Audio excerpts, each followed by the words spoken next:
What if our world was controlled by problems, reactions, and solutions devised by a global ruling class? That all the crazy panic and events we're seeing in the world today were all connected.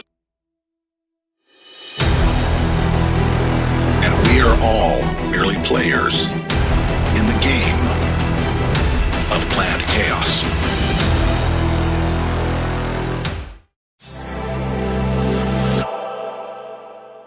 Most people are just trying to live their lives and make ends meet.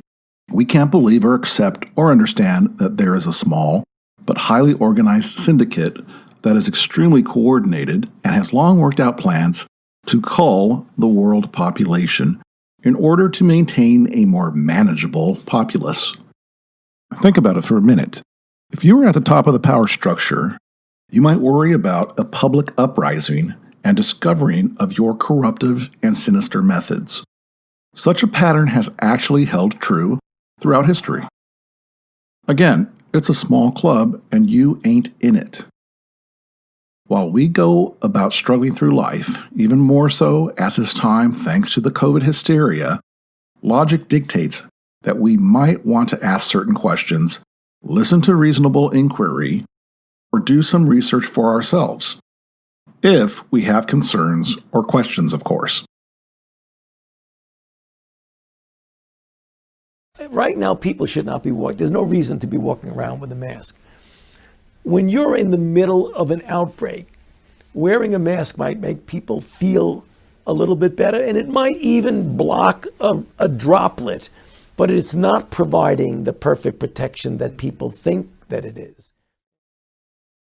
Tens of thousands of doctors around the world have been asking questions that challenge the prevailing mainstream message regarding COVID-19, yet they've been tagged and labeled as outliers. Why? This one letter, among many, pretty well states their position.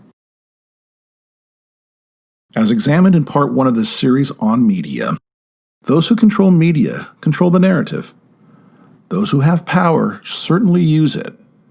This holds true in the world of politics, business, finance, to name a few, and of course the medical and pharmaceutical industry. And you know what they say about absolute power.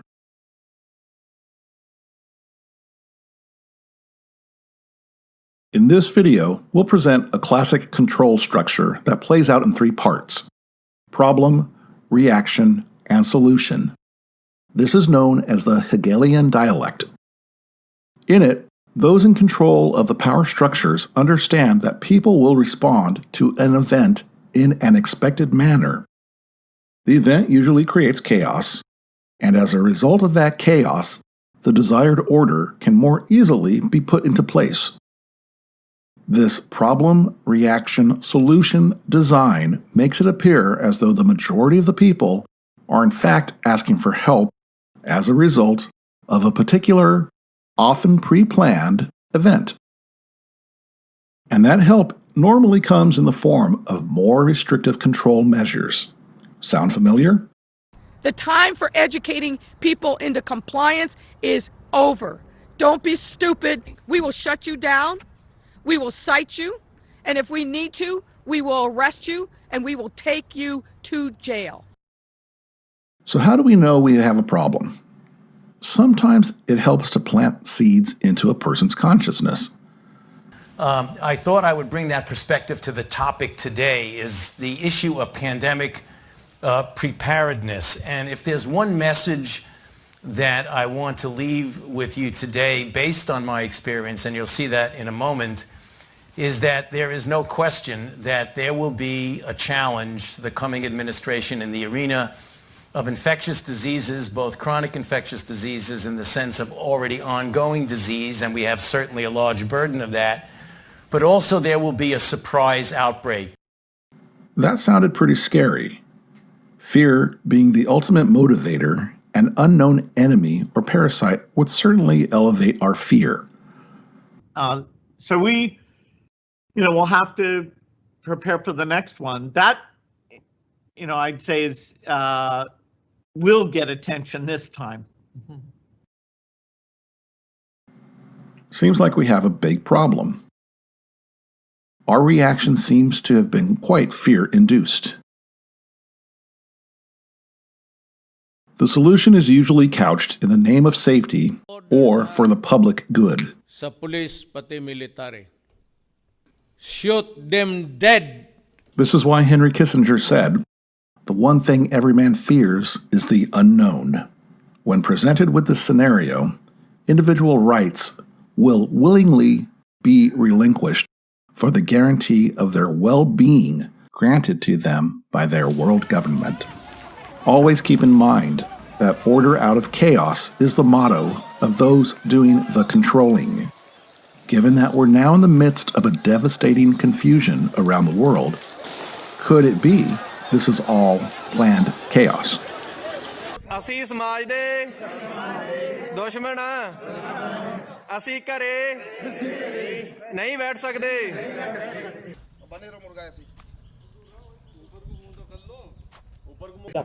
No se ve más hoy, calla vos, dale. No se ve más hoy. No se ve más hoy. No se ve más hoy. Serena.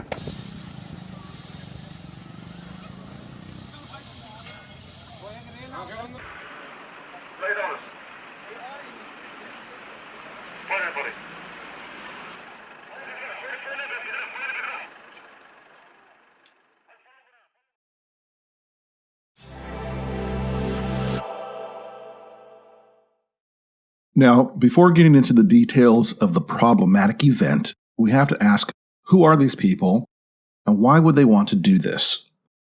We have before us the opportunity to forge a new world order. When we are successful, and we will be, we have a real chance at this new world order, an order in which a credible United Nations can use its peacekeeping role to fulfill the promise and vision of the UN's founders.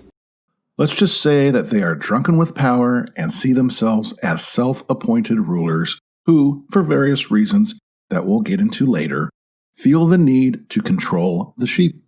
Well, and I think that the dangerous, edges here are that he's trying to undermine the media, trying to make up his own facts, and it could be that while unemployment and the economy worsens, he could have undermined the messaging so much that he can actually control exactly what people think, and that is our job. Yeah, if you.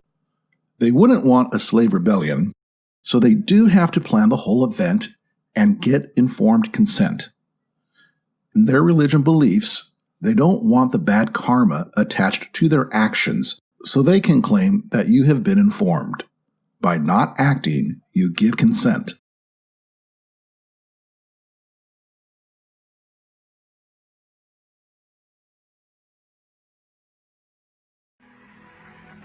Here's scenes from the 2012 Olympics that foretold their actions 8 years later.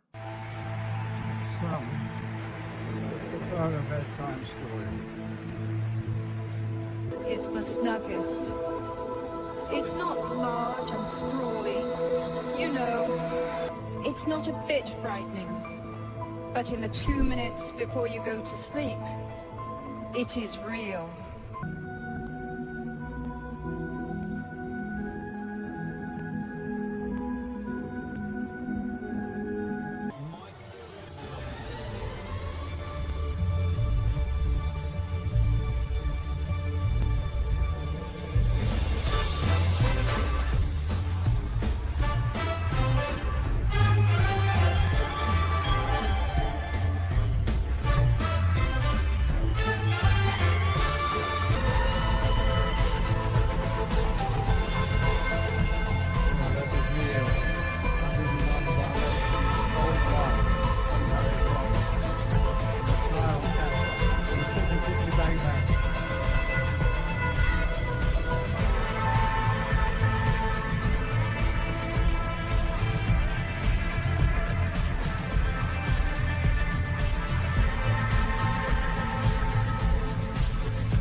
Here's the cover of The Economist from late 2018 that was predicting the events of 2019.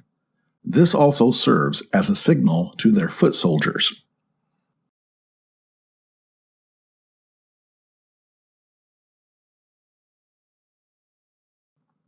The spread of the virus was to have accompanied athletes from around the world who attended the World Military Games in Wuhan, China, in October 2019, where we reported through Benjamin Fulford in May the virus began. This report was substantiated at the time from intel of 17 intel agencies, and also recently confirmed by Chinese virologist whistleblower Li Ming Yang. From the early beginning of this outbreak, I had my intelligence because I also get my own unique network in China, involve the hospital, institute, and also government. Also, I work with the top coronavirologists in the world. So, together with my experience, I can tell you, this is created in the lab. This is from that template owned by China military. And also, it is spread to the world to make such damage. To make such damage, do you believe the Chinese government released this intentionally, on purpose? Did they do this? Yes, of course, it's intentionally. And even no need more evidence, you already can see what they try to cover up from the early beginning, as I reviewed in different medias before, and also what else they have done, like making the fabricated virus to throw out the natural origin theory, censorship, everything that every evidence point to the lab origins, and also clearly try to make people like me want to talk about the truth get disappeared. Of course, these accounts and credibility have been brought into a coordinated smear campaign. But don't worry, controlling the narrative or flooding the zone through media and science-related assets was pre-planned as well at the Event 201, also held in October 2019. This event, sponsored by the Johns Hopkins Center for Health Security, World Economic Forum, and Bill and Melinda Gates Foundation, drew international panels of experts and discussed in great detail how to react if a global pandemic were to break out. The board is comprised of a key topic in their hypothetical scenario: how would they control the flow of information, flood the zone? They call it managing events. There seem to be several elements to this conversation, one of which is to get the facts, however you define them, out there. So I think we should also focus in a conversation about communication, about what the purpose of that communication is. Flooding good information. Flood the zone. Flood. A manifestation of flood. Flood good information. Flood the zone.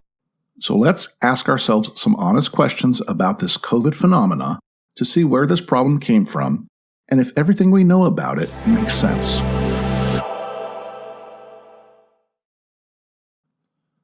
According to what medical experts tell us, the COVID-19 pandemic is a naturally occurring coronavirus disease that originated in Wuhan, China. If it is naturally occurring, of course we could not have predicted the likelihood of such an enormous event. It doesn't take a lot to create a perceived large problem, even if all you have is a single event. All you need is a frightening unknown enemy whom you can blame things on, and the more that enemy is undefined and perhaps even benign, the better. With that formula, there is no end to the amount of propaganda you can build. As long as you have a willful and complicit marketing machine pushing your agenda. Emergency Board is to provide recommendations to deal with the major global challenges arising in response to an unfolding pandemic. The board's recommendations are aimed at top decision makers in national governments, global business, and international organizations. The scenario you will be presented with this morning could easily become one shared reality one day. I fully expect that we will be confronted by a fast-moving, highly lethal pandemic of a respiratory pathogen. And so for the first 90 days, we were constantly reminded that this COVID-19 problem is a simple but extremely deadly virus that has no cure and that it is easily spread by human contact. This is where the role of the media plays the biggest part by creating the myths and storyline to produce the intended reaction. The drumbeat of these repeated mantras slowly drives these messages deep into our subconsciousness while fueling our fears from this mysterious killer. The main news suppliers pushed all stories aside to start immediately providing us daily updates on how the virus was spreading and what areas were being affected the most. With each new day, updates on the spread of the infection flooded the airwaves. Amazon has transformed its operations in response to COVID-19 to protect employees and keep packages flowing. The company is keeping its employees safe and healthy while still delivering those packages to your doorstep. The company is keeping its employees safe and healthy. The company is keeping its employees safe. Millions of Americans staying at home are relying on Amazon. And that is how it works. Disregarding anything that rejects the intended version of the playbook is part of the process. Hence, the news seems to never research or report on any logical questions or theories that might explain things. Dis and misinformation circulating over the internet. Across the world, misinformation about the virus is being shared online. Remember how every alternative theory, idea, or possible talk of a cure was summarily rejected by the MSM? You smear somebody with falsehoods and all the rest, and then you merchandise it. And then you write it, and they'll say, see, it's reported in the press, so they have that validation that the press reported the smear, and then it's called the wrap-up smear. Now I'm going to merchandise the press's report on the smear that we made. Doctors, nurses, scientists, and virologists who dared to question the established narrative were silenced or called conspiracy theorists. Many ended up losing their jobs for simply sharing their opinions. Does this make any sense at all in a free America? It was as if nothing in our long and brilliant history of medicine could teach us anything. We had to wait for a new cure. And of course, not listen to any doctor or scientist who might try to convince us that this was in fact manageable. How could we possibly be jumping up and down and saying, oh, Governor Cuomo did a great job? He had the worst death rate in the world. No, you misconstrued that, Senator, and you've done that repetitively in the past because they are looking at the guidelines that we have put together. Or they've developed enough community immunity. I challenge that. Senator, because this happens with Senator Rand all the time, that in New York, it's about 22%. If you believe 22% is herd immunity, I believe you're alone in that. Well, here are two studies appearing in the British Medical Journal suggesting that herd immunity can be attained at 20% and even 10%, depending on the variables. One study led by infectious diseases modeler Gabriela Gomez from the University of Strathclyde, and the other led by Sunetra Gupta at the University of Oxford. And another by Nobel laureate, biophysicist, and professor of structural biology at Stanford University, Michael Levitt.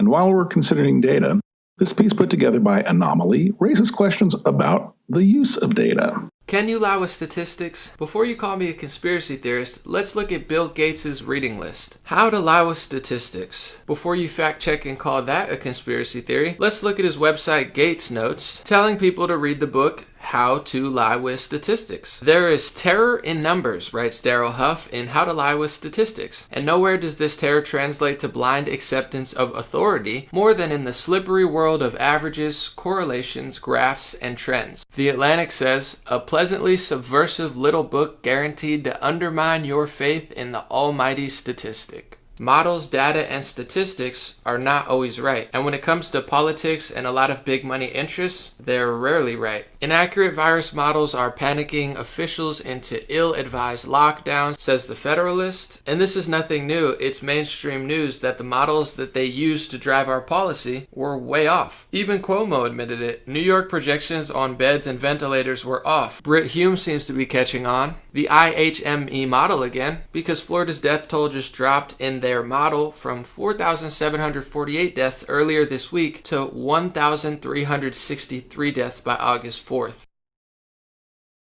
We need to be careful about how we apply scientific method, as many historic fundamentals have been eschewed in the chaotic pursuit of answers. One last thought on building the foundation of a problem. The claims of conspiracies play a significant role in the Hegelian dialect. The term conspiracy was actually coined by the CIA. The mere mention of a conspiracy immediately takes an argument, no matter how logical, and labels it as buffoonery or laughable. What better way to silence the dissent of your message?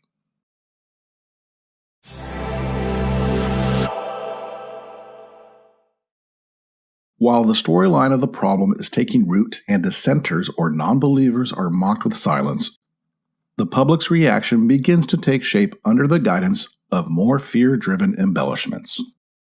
While new information about the virus was being announced, we were bombarded daily with statistics of the number of those affected, hospitalized, or dead, allegedly from coronavirus. We were all shown rising death numbers around the world. All travel was banned in and out of countries and from state to state. We were told that essential services needed to stay open and that liquor stores were essential services. We were told that going to church was not okay. We were told we couldn't see our dying family members in the hospital. We closed down the global economy. We closed down schools. We were told that there would be 200 million deaths in the U.S. It's estimated that 200 million people have died, probably by the time I finish this talk. One of the biggest issues with this pandemic is that there is so much conflicting information from the supposed experts.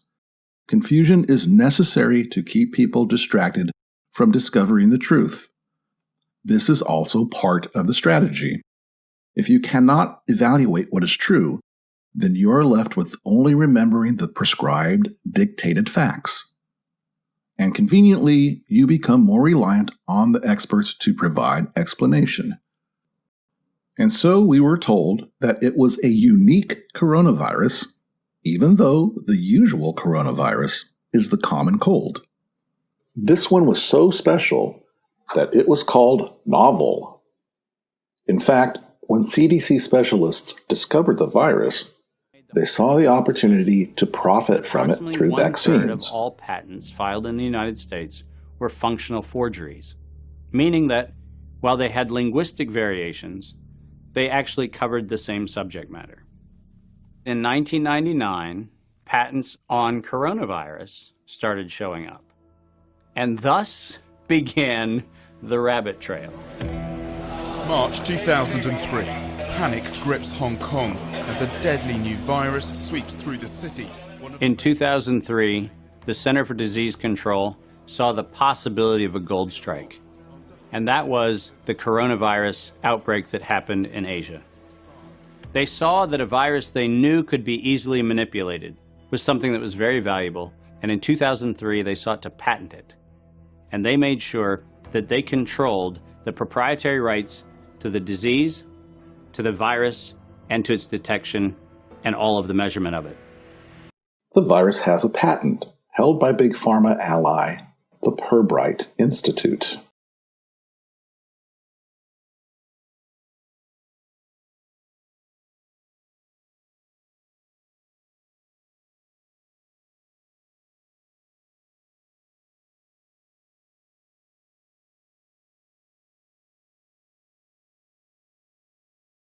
So if the virus does have a patent, this means that a vaccine can be made from the patent, because you would have to have the biological structure to patent it, and patents aren't granted to naturally occurring things in nature. And we're taking things that are, genetically modified organisms, and we're injecting them in little kids' arms. We just shoot them right into the vein. But guess who stands to profit off the vaccine?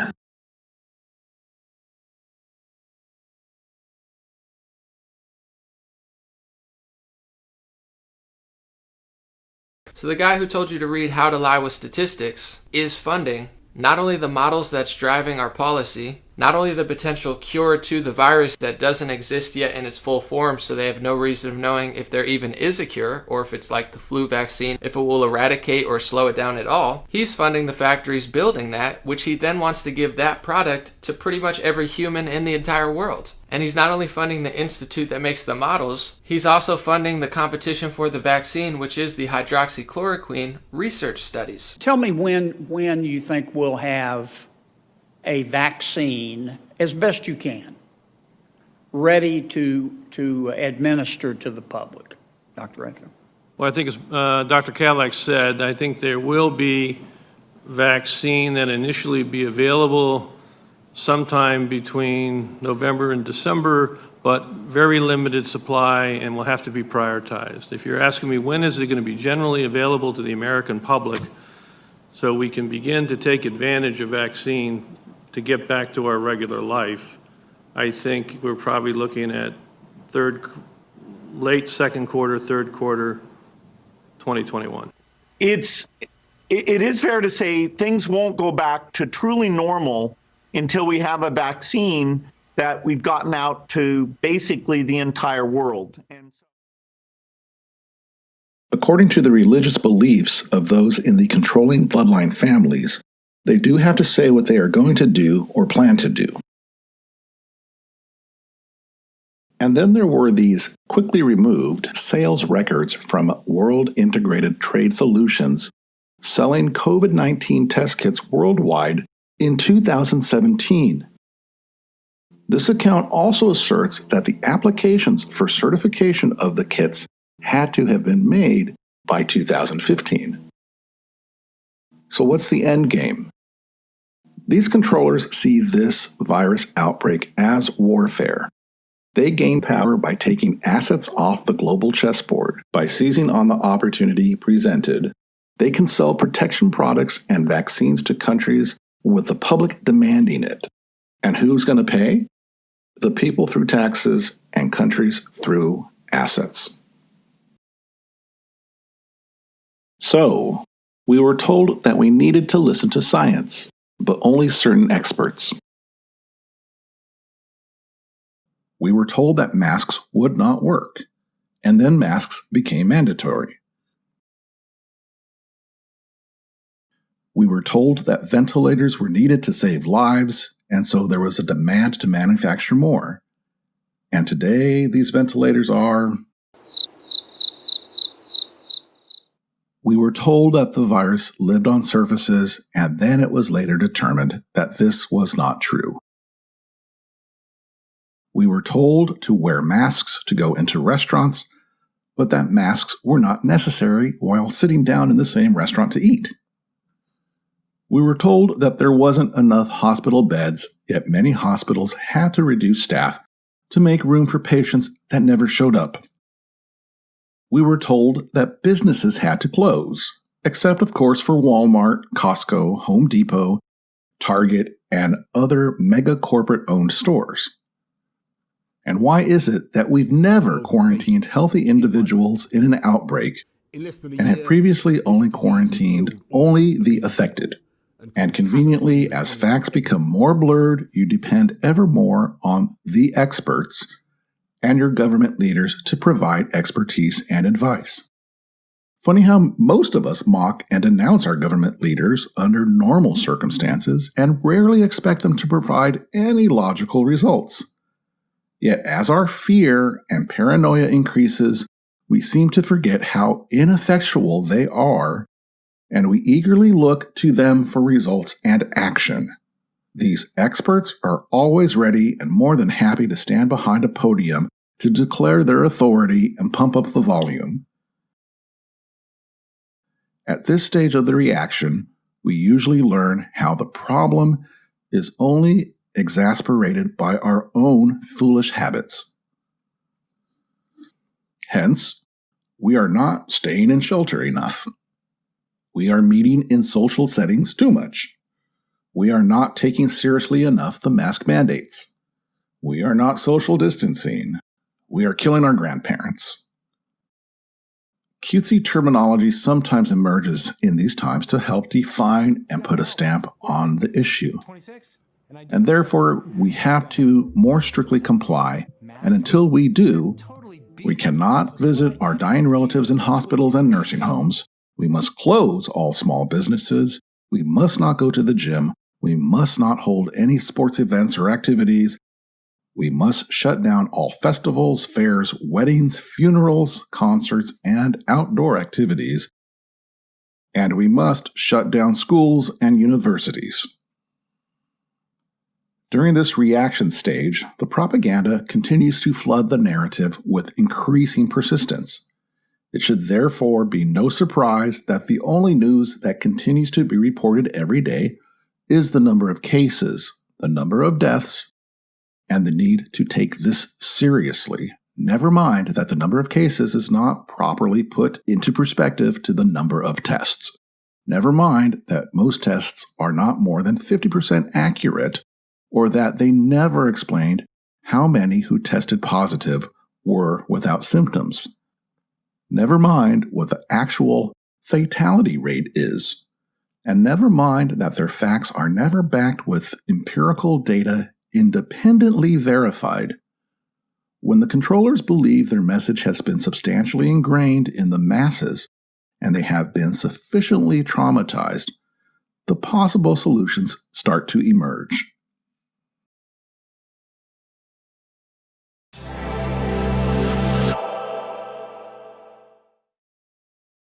Do you believe that everything in life happens by chance?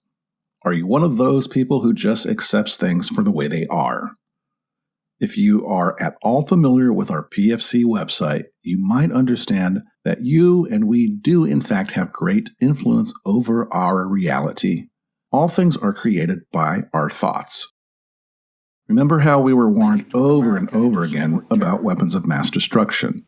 Remember how we were told that we had to have a war with Iraq to save us from being attacked from Al-Qaeda and their biological weapons. The country was in a frenzy after the attacks on 9/11. The experts, including President Bush, Vice President Dick Cheney, Condoleezza Rice, Donald Rumsfeld, the Senate Intelligence Committee, Colin Powell, CIA, and their director, George Tenet, almost all of Congress, and almost every military department head, all were demanding swift action due to these chemical weapons. Did we go to war? Yes, for many years. Was there ever any evidence found of chemical weapons production in Iraq? No, none. That's with a zero. Those weapons of mass destruction got to be somewhere.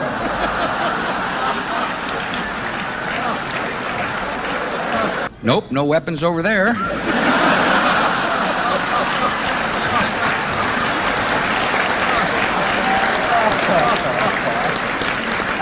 Maybe under here. Do you think there might have been some manipulation going on there by some very powerful people? Fear is a great manipulator.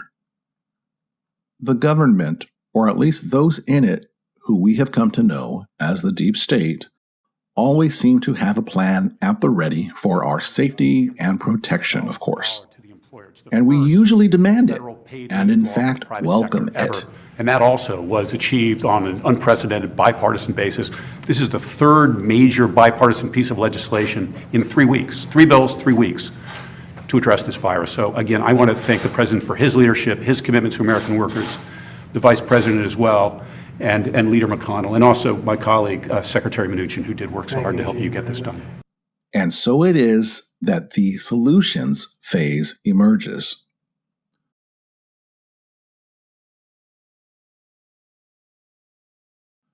We already know what one solution is for this pandemic, but there are likely many more. After all, we have already been told to prepare ourselves for the new normal. What does that look like in the eyes of our leaders and controllers? A miracle vaccine program. And never mind that most vaccines take years, if not decades, to develop. In fact, we may have several to choose from within a few months. And why would we ignore what we have been doing for decades in the name of health and safety and roll them out with the minimum amount of testing, even when it normally takes years of data generating to gather and validate the safety and efficacy of a vaccination, especially when there are already tens of thousands of citizens volunteering now to be injected. And doesn't anyone question why Dr. Fauci, who's only been in his position over 30 years, specifically to plan for preparedness, was caught so flat-footed? I was extremely busy, so if you have any question for him right now, could you do that? Because you know what I'd like to do? I'd like him to go back to the State Department, or as they call it, the Deep State Department, if you don't mind. I'd like to have him go back and do his job. So does anybody have any question? Please. Clearly, as we've shown, there were many plans for this. Is it possible that he's doing exactly what was planned? What are the things that you are afraid of? A bioterrorism event. Definitely. Most definitely. Why is that at the top of your list? Compared to a dirty bomb? I mean, there are a lot of ways that yeah, but a bioterrorist event could spread so quickly, and we are so unprepared for it. So unprepared. Even now? Yeah. Yeah. I mean, I mean, think about how global the U.S. is. Just say you brought one into New York, and if you had something could fast spread, how many people, and especially if it's what we call latent, you didn't see whatever the disease was for even 24, 48 hours. Mm-hmm. Think of the number of people that leave New York every day and go all over the world. We're an interconnected world. What would being prepared mean? It would be knowing what our safety standards are, what to look for, what the reporting network looks like. I mean, you'd basically have the equivalent of CDC for a disease. I mean, CDC is the gold standard, the Centers for Disease Control in the United States. It is the gold standard for the world. You'd have one of those for a bioterrorism event. That is a genuinely scary answer to that question. That's why I don't like to answer it, and I don't talk about it very much. Some other not-so-subtle solutions in our new world? Contact tracing to verify if you have been tested. Facial recognition identification systems. More advanced see something, say something programs to rat out your neighbors who are not following the rules. Travel banning unless you can verify your inoculation.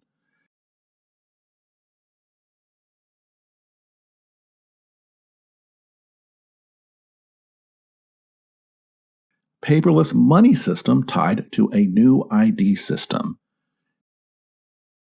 Increased censorship of anything that opposes the established facts narrative. Last night in the show, we questioned whether masks are really effective at the transmission of the coronavirus, for example. And as we did that, we cited data directly from the CDC. We pulled it off their website, as well as other scientific sources. Science Magazine, for example. One study found that more than 70% of patients who contracted the coronavirus said they had always worn a mask. Another 14% said they usually did. We told you that last night. We posted that segment on Facebook.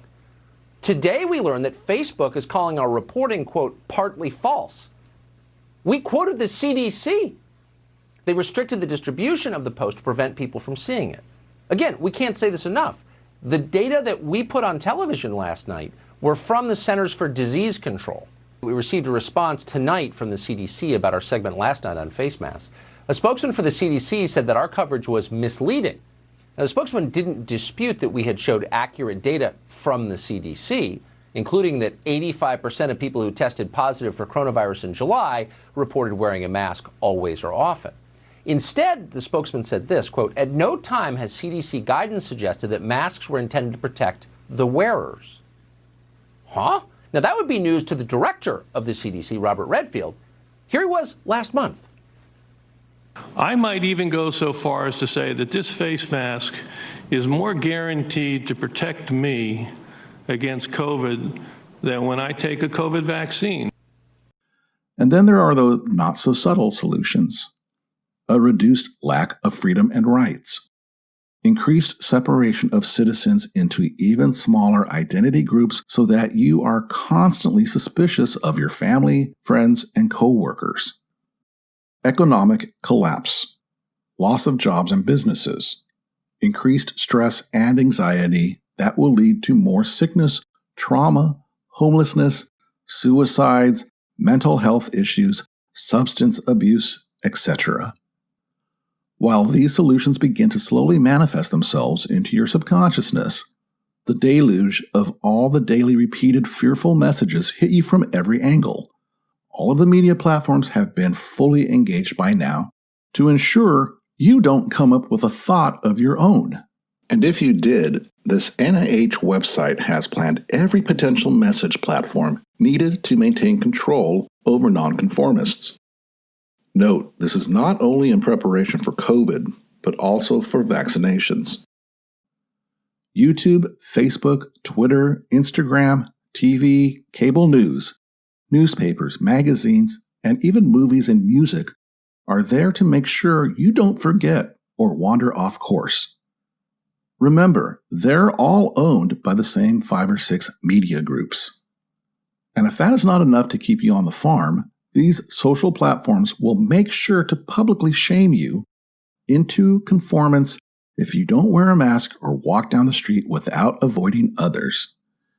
And that future, if we allow it to be, is the one that this Hegelian dialectic program of problem, reaction, solution wants us to take. Because we know that there are many truths out there that you may not know about concerning this pandemic.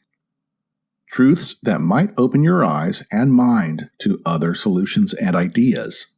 Truths that may lead you to a happier life and future. Knowledge is power. Power can be used for good or bad. You can decide how to use it, or at the very least, be prepared for more planned chaos.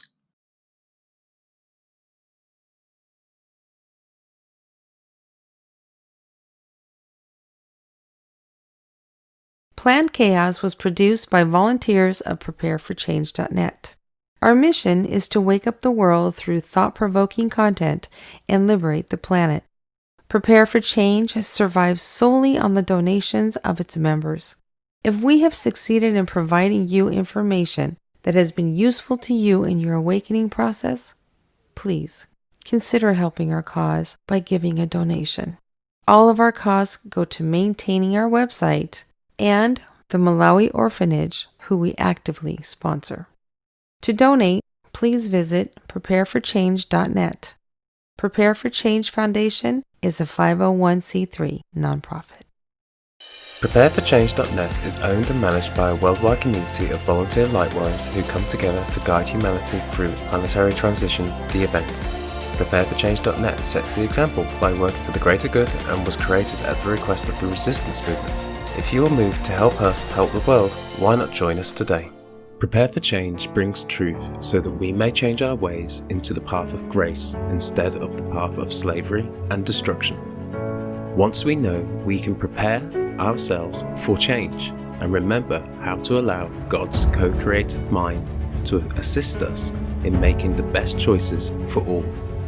Else, we will simply suffer the consequences of our inaction or unbalanced action, which is the result of ignorance. Confronting hard truths and being in service to others is the path we all benefit from. Our planet gives to us every single moment. Now it's time to give back to her. Come visit Prepare for Change to discover much, much more than you've been taught by the corrupt establishment hell-bent on preying on your ignorance. Together, we can be the change we want to see in the world. Members of the Awakened community, Prepare for Change supporters and humanitarians alike, we desperately need your help and generosity more than ever. As regular listeners know, we proudly founded and finance an orphanage in Malawi, Africa, that relies on our community's efforts in their daily struggles. Please help us help them by giving a charitable donation today. Your donations will provide direct assistance to improve the lives of more than 530 orphans, infirms, and widows at our orphanage in Malawi. This assistance will change their lives for the better and help sustain them. Through love, care, and education, we strive to aid our orphans out of poverty and into abundance and freedom. We can only achieve these goals with your help. Prepare for Change supports over 530 needy at the orphanage, and their daily needs are dependent on us as an organization. We provide them with financial support on a weekly basis. The vision we have for our adopted orphanage is that we can raise enough funds to eventually cover all aspects of the children's welfare. This assistance includes healthcare, formal and informal education, food and security, suitable accommodations, and safe transportation. Please hear our calls and the children's calls for help at this crucial moment. It is only with your help that we can reach our goals. We are a 501c3 charity, so your donations are a tax write-off. To donate, please visit our website, prepareforchange.net, where you can do so in a variety of ways. You can find the donate button there or donate via PayPal directly to donations@prepareforchange.net. Your donations truly make a difference. Thank you.